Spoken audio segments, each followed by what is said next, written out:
Hello my dear YouTube families. ముందుగా అందరికీ good morning అండి. ఈరోజు మన రెసిపీ వచ్చి రోటి దొండకాయ పచ్చడి అండి. అది ఎలా ఏంటి అనేది నేను మీకు ఇప్పుడు చెప్తాను.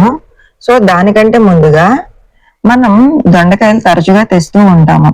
వాటిలో కొన్ని పండిపోయినవి ఉంటాయి, కొన్ని పచ్చి ఉంటాయి. నేనైతే పచ్చి కూరకు వాడతాను, లేదంటే వేపుడికి వాడతాను. ఇలా పండిపోయినవి మాత్రం ఎప్పుడు నేను పచ్చడికే వాడతానండి. ఆ పచ్చడి ఎలా చేశాను ఏంటి అనేది ఇప్పుడు నేను మీకు చూపిస్తాను. ఎంత టేస్ట్గా ఉంటుందోనండి, చూసారా?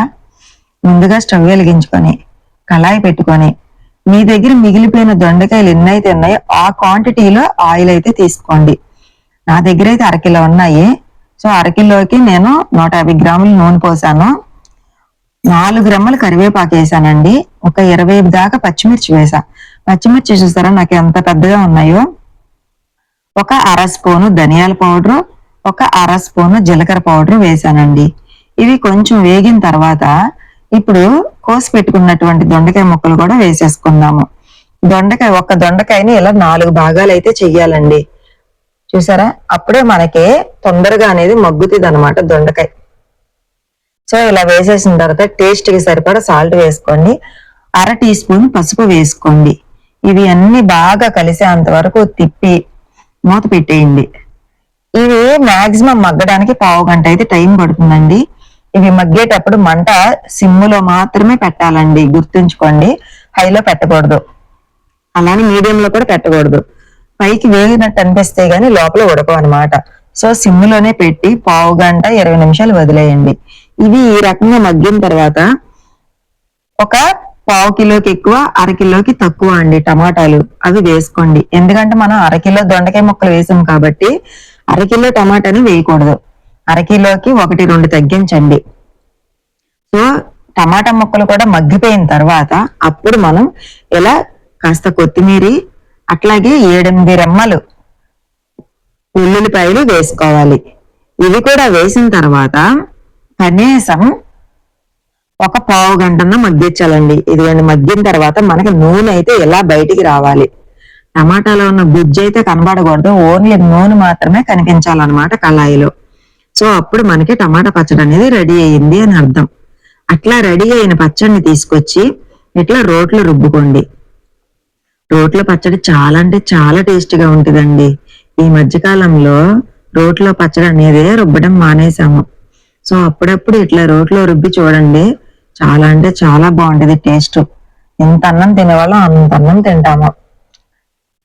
సో నేనైతే ఎప్పుడు రోట్లో రుబ్బినా కూడా ఇట్లాగే ఇందులోనే కాస్త అన్నం అయితే తినేస్తానండి, కంచంలోనే వేసుకోను. మనం రోట్లోంచి పచ్చడి తీసిన తర్వాత కొంచెం మిగులుతుంది కదా రోట్లో, దానికి తోడు మళ్ళీ ఇంకా కొంచెం వేసుకొని అన్నం అయితే ఇందులోనే లాగించేస్తాను. అది కూడా వేడివేడి అన్నం అయితేనేనండి, చల్లన్నం బాగోదు. వేడివేడి అన్నం అయితేనే చాలా అంటే చాలా టేస్టీగా ఉంటుంది.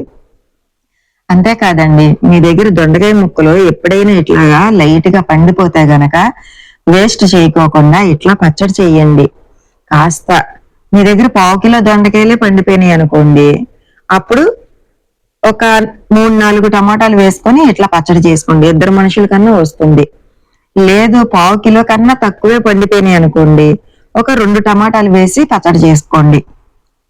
దొండకాయలు మాత్రం వేస్ట్ చేయకండి.